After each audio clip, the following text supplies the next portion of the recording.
So it has been a long time since I have posted anything on YouTube. I have started this video multiple times, mainly because I really don't know what to say because it's been so long since I've done this. But I have an update. Owen's 3, that's one update. He is huge. He is awesome, and he is smart and funny and so sweet. He is probably the sweetest kid I know, but I'm his mom, so. Derek and I are still together. I feel like that can sometimes be surprising, so. Anyway, we are still happily married. Yeah, life is really good. Chaotic, crazy, but really good. I've been doing CrossFit since January. So it's been February, March, April, May, June, July, August. So it's been 7 months now. It is probably the best decision I've ever made as far as taking care of myself, health-wise, fitness-wise. Now let's get into a story time of update. So hang on. I don't know how long this is gonna last. I'm gonna try not to ramble like crazy like I normally do. In 2015, which was 4 years ago, we went to Sky Zone, me and my husband, and I think 3 other friends. We all met up, and we were hanging out and doing all that stuff. And if you don't know what Sky Zone is, it's a trampoline park where you pretty much jump on a massive room of trampolines. And we were having so much fun and cutting up and doing flips and things like that. Well, next thing we know, one of our friends ends up hurting herself and has to get literally rolled away in a computer chair, because that's all they had, to go towards the door to take her to the hospital because she was in so much pain. It was awful. Well, at the time we didn't know what had happened to her, but Derek and I knew, like, okay, we're gonna get our money's worth. We'll just stay here while they go to the hospital, you know. So we stayed like about a few minutes, and yeah, so I came down. So there's like an angle where there's trampolines here and then there's trampoline on the floor. So at the angled one, I was going to jump, and when I jumped down, I'd come down, you know, like everybody else was doing in the entire place. That's what you do. So I jumped here, and so these are my legs. I jump here, and when I jump here, I jump like this. Well, when I jumped like this pops, and I feel a crunch, pop, snap, anything. Like, I just felt it and I heard it. It was like a pop.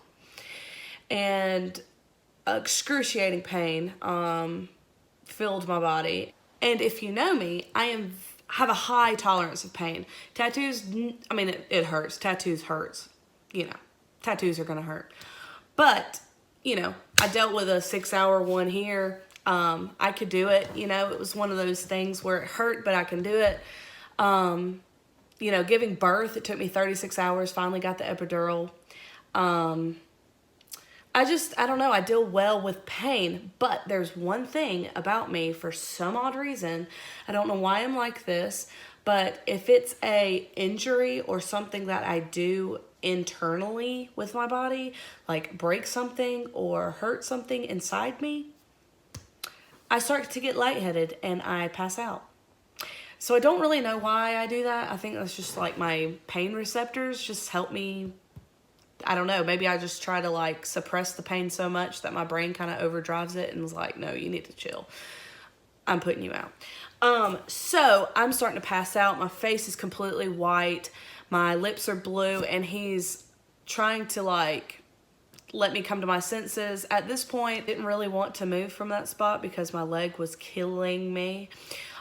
So finally he got me up. Him and Derek like lifted me up and put me on the side where I can be out of the way of the kids on the trampoline. So they wheeled me out, the same roller chair that they did with Holly, which was the girl before me, and we go to the hospital. Hannah, if you're watching, or Zach, or Holly, if you're watching, you can leave in the comments what actually happened. But soon to find out, we found out she tore her ACL and her meniscus and needed surgery.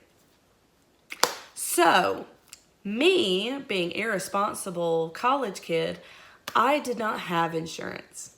I worked at a job that just didn't have insurance, you know, in my benefits and stuff like that. I just had one of those jobs. So I couldn't afford insurance. They did an x-ray at the ER. Of course, with x-rays, you don't know anything except broken bones. Didn't have a broken bone. They sent me home with this, like from my thigh to my ankle, brace. And I was in that for a while, just because I could not walk. So, get comfy.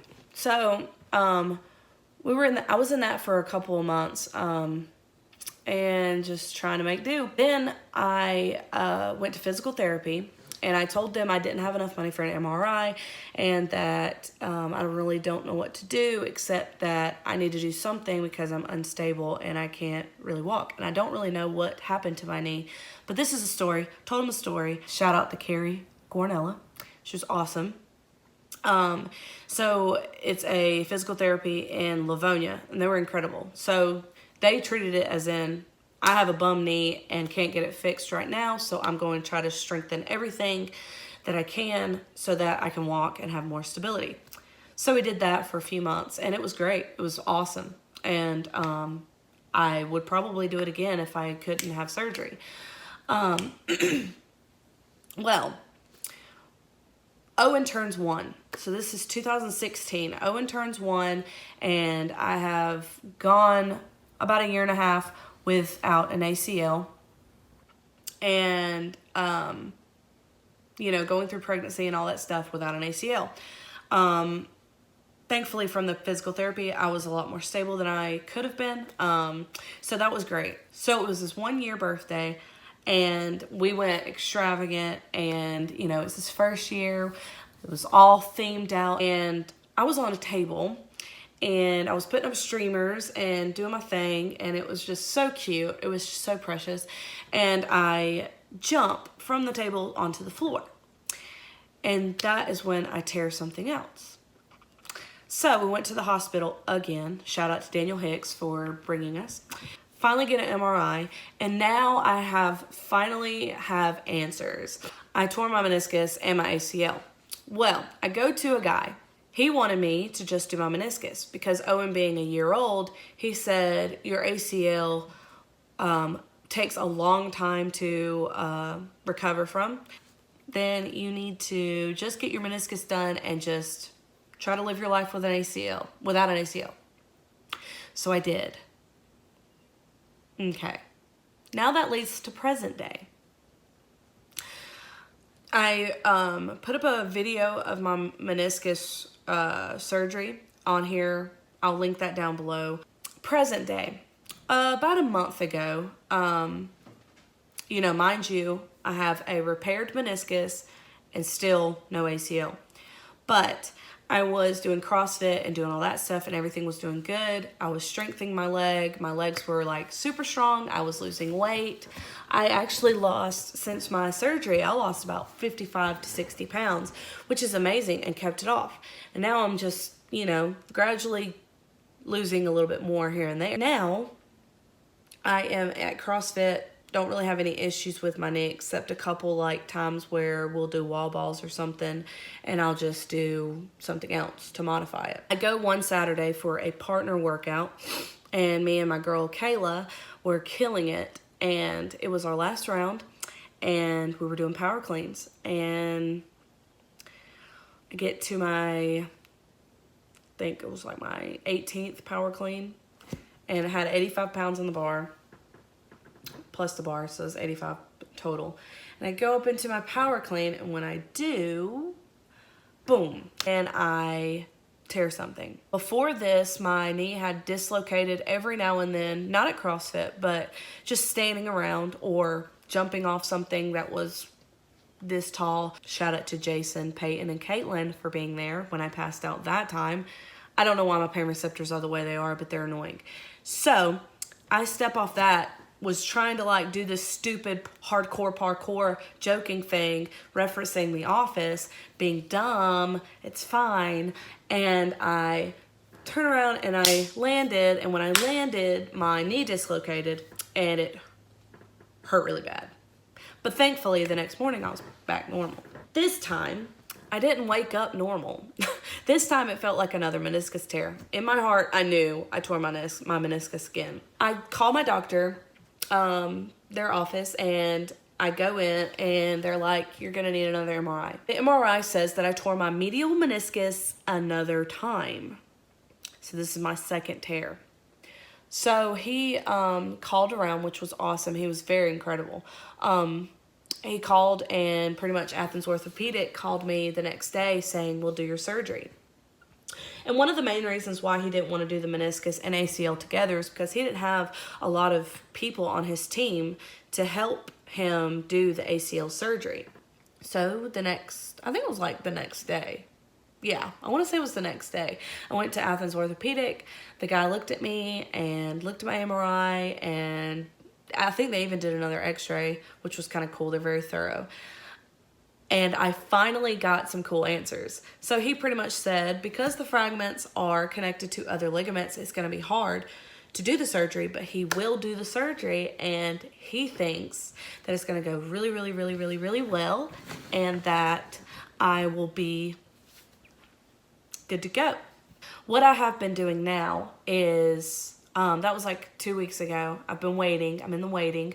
I have my surgery in a week. I kind of want to bring you on the journey so that I can document these things for people, because what I've learned is there's not many videos about ACL or meniscus tears. There are, but a lot of them are outdated. A lot of them are not specific, and a lot of them are like very biased to kids. There was a lot of teenagers, and when I would do my research, a lot of them were like 18 and younger. So I'm just like, I'm 27. Let's, I'm not tiny, I'm not athletic, and that was one of the things too that I kept finding was everybody's super athletic, and everybody's going back to their soccer team or their baseball team or their football team and all these teams, and I'm like, I'm not on a team. I do CrossFit, but I'm not an athlete, if that makes sense. So I kind of wanted to put in my 2 cents on recovering as a mom, as a mediocre, amateur, really big Bambi beginner CrossFitter. And I wanted you to kind of see it from my side. So surgery is Wednesday, and I'm not really sure the time yet. They're going to call me the day before. But I'm just going to walk you through it. I'm going to show you the good, the bad, and the ugly. And I think I'm going to do surgery and post-op, and then a weekly update, second week update, third week update, and kind of like go through maybe once or twice a week, do a video for you guys and to just update you guys, because if you're anything like me, I want to know details before I go into something. I want to know the ins and outs of everything. I have learned 4 ways of how to repair an ACL. I know that you can get a cadaver ACL, which is a dead person's ACL. You can get an ACL from your hamstring, from your patella tendon, from all these things, other tissues from your body. You can do all kinds of stuff. So, I don't know what my surgeons are going to do. We haven't talked about it yet. I'm sure they're going to call soon about that. If not, talk about it before the surgery. I don't know. I kind of trust them. I hope I do, because they're going in my knee, and, I kind of want to take you on that journey and help you out. So thank you guys for watching, and thank you guys for subscribing and staying with me. I haven't lost any subscribers in like the whole 6 months that I've been gone, which is amazing, and I'll update you when it's surgery time.